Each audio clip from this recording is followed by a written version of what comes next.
आज इस चीज़ का अंदाज़ा तो हो गया कि तरबियत का असर इंसान की ज़िंदगी पर ज़रूर होता है, क्योंकि जो कुछ करना चाह रहा था ये सब कुछ ज़ैन वो तो नहीं कर पाया, लेकिन अपनी आई पर आके हर चीज़ को तबाह फना करने वाला है।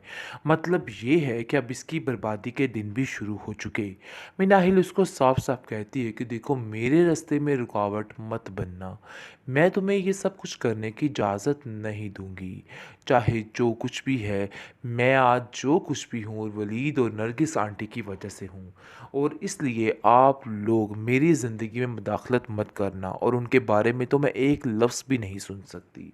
लेकिन जी आप देखेंगे कि वलीद कहता है कि इसके मुंह लगने का कोई भी फ़ायदा नहीं है, तो इसलिए बेहतर यही है कि तुम बिल्कुल भी परेशान मत हो। सब ठीक हो जाएगा, इन लोगों की बातों से तुम्हें कोई फ़र्क नहीं पड़ना चाहिए।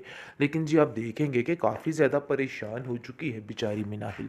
उसको कुछ समझ नहीं आ रही कि उसको क्या करना है। वो जैसे ही देखती है हर तरफ उसको परेशानी ही परेशानी नज़र आ रही है, क्योंकि कोई भी उसका साथ देने को तैयार नहीं और बिल्कुल तन्हा अकेली है। इस चीज़ का अंदाज़ा अब हो चुका है उसको। लेकिन वलीद उसका साथ नहीं छोड़ेगा, उसको कहेगा कि तुम अकेली नहीं हो और तुम इन बातों को लेके बिल्कुल भी परेशान नहीं होना। मैं तुम्हारे साथ हर वक्त खड़ा हूँ, तुम्हारी ढाल बन के।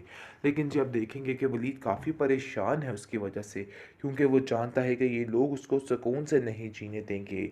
वो उसको कहता है कि अब मैं तुम्हें बाहर निकलने की परमिशन नहीं दे सकता। तुम अब बाहर नहीं निकलोगी चाहे जो मर्ज़ी हो जाए, क्योंकि तुम नहीं जानती कि ये लोग किस कदर ज़ालिम हैं, और अपनी आई पर आएंगे तो कुछ भी कर सकते हैं, और किसी किस्म की तकलीफ़ अब तुम्हें नहीं दी जा सकती। तो बेहतर यही है कि तुम बिल्कुल भी कहीं नहीं जाओगी और इन लोगों से बच कर ही रहोगी, क्योंकि ये लोग बहुत ज़्यादा ज़ालिम हैं। है कि जिनका ना होना होना एक बराबर है। आप देखेंगे कि किस तरीके से वलीद परेशान हो जाता है और आकर अपनी माँ से इस बात का ज़िक्र करता है और कहता है कि मुझे तो समझ नहीं आ रही कि आखिर ये मामला क्या बन गया।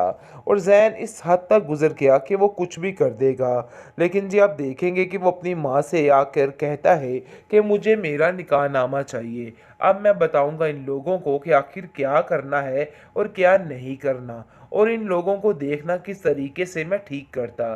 जिसको सुनकर उसकी माँ कहती है कि बेटा देखो, कोई फजूल हरकत ना करना। आगे हनान का हाल देखो क्या हुआ है। ऐसा ना हो कि तुम्हारा हाल भी वही हो जाए, और मैं ऐसा बिल्कुल भी नहीं चाहती हूँ।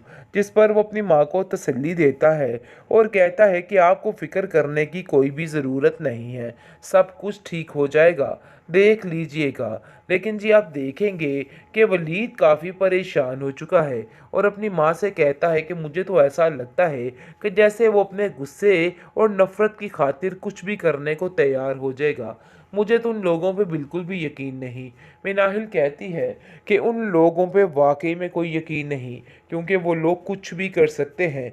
तो इसलिए बेहतर यही है कि अब हमें भी कुछ ज़रूरी इक़दामात करने होंगे, वरना मामला वाकई में काफ़ी ज़्यादा ख़राब हो जाएगा। वो उन लोगों की इन चालों को बड़े अच्छे तरीके से समझ चुकी है। लेकिन जी आप देखेंगे कि वलीद उसको फिर से हौसला देता है और कहता है कि तुम्हें परेशान होने की ज़रूरत नहीं है। तुम जब तक यहाँ पे हो बिल्कुल सेफ हो। वो लोग तुम्हारा कुछ भी नहीं बिगाड़ पाएंगे, तो इसलिए इन बातों की टेंशन ना लो।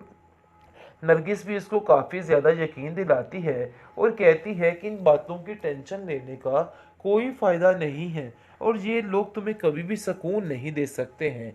इसलिए बेहतर यही है कि अपना बंदोबस्त खुद ही करके रखो। बेहतरीन ड्रामा सीरियल पत्थर दिल के इस एपिसोड में वही हुआ आखिर जिसका डर था। नरगिस को यही डर था कि ऐसा ना हो कि जैन इस मिनाहिल को मिल जाए और मिनाहिल की दो हाथ कर दे। यही बात का खौफ उसको खाए जा रहा था, जिसकी वजह से वो बार बार कह रही थी कि मैं तुम्हें बाहर नहीं निकलने दूंगी, तुम्हारे लिए अब कुछ भी खतरे से खाली नहीं है। जिसको सुनकर मिनाहिल कहती है कि मैं अब उन लोगों का मुकाबला बड़े अच्छे तरीके से कर सकती हूँ, तो इसलिए आप इन बातों की फिक्र मत कीजिए, सब ठीक हो जाएगा। और बहुत जल्द ठीक हो जाएगा। लेकिन जी, जो डर था वही हुआ। रास्ते में मिनाहिल के और वलीद के आ जाता है जैन, और जैन ये देख के काफ़ी हैरान हो जाता है और गुस्से में आ जाता है और कहता है कि आप लोगों को शर्म आनी चाहिए थी।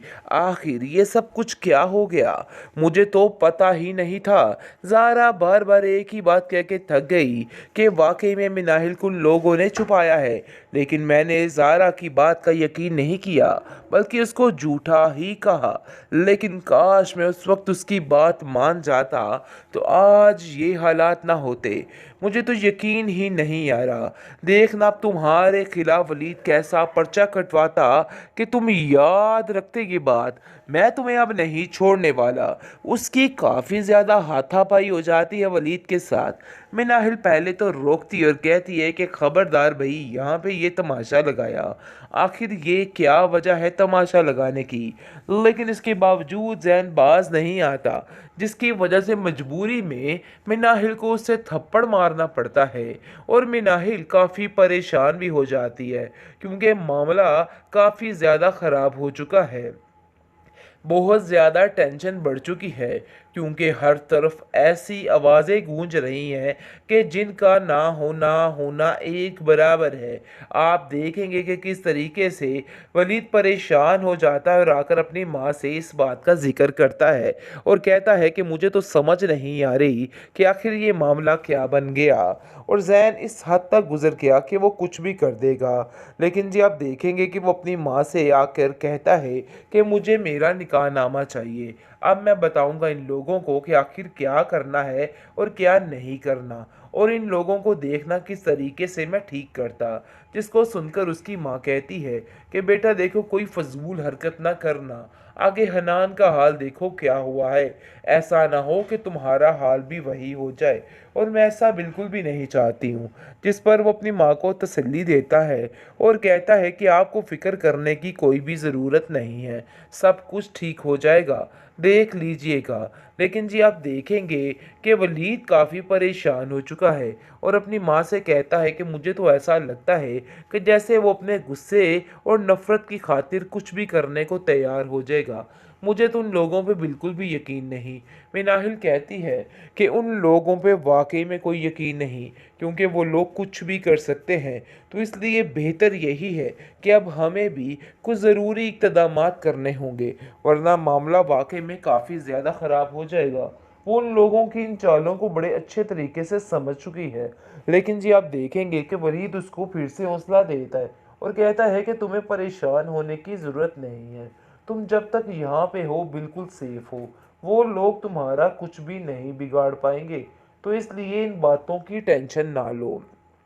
नरगिस भी इसको काफ़ी ज़्यादा यकीन दिलाती है और कहती है कि इन बातों की टेंशन लेने का कोई फ़ायदा नहीं है, और ये लोग तुम्हें कभी भी सुकून नहीं दे सकते हैं। इसलिए बेहतर यही है कि अपना बंदोबस्त खुद ही करके रखो।